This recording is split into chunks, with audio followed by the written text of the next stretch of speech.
बा पियावा ढोरी चटना बा पियावा ढोरी चटना बा एही के समझत चखना बा एही के समझत चखना बा पियावा ढोरी चटना बा पियावा ढोरी चटना बा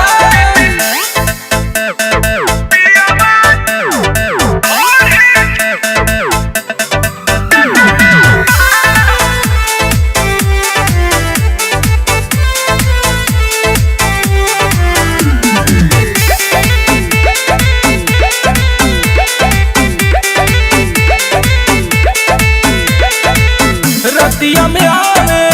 बतिया बुझावे चोली के डोरी खोलेला उठ जब जाई ओके मनाई सखी हो बात को न मानेला रतिया में आवे बतिया बुझावे चोली के डोरी खोलेला उठ जब जाई ओके मनाई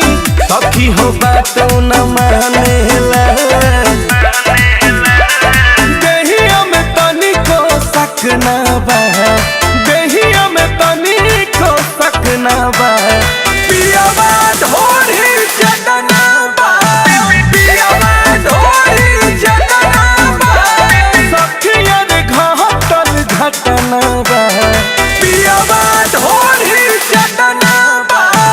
पियावा ढोरी चटना बा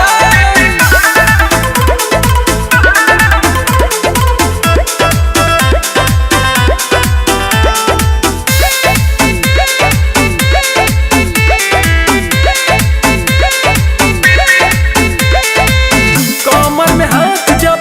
बेला लगाई करीले कोशिश तब लागे ना वहाई सुनील शुभ से करब सिकाई किसन मिश्रा खेले तो समझ आई कमर में हाथ जब बेला लगाई करीला कोशिश तब लागे ना वहाई सुनील शुभ से करब शिकायत पवन किशन के तुले तो समझाई चीखे के चाहत चखना बा चीखे के चाहत चखना बा पियावा ढोरी चटना बा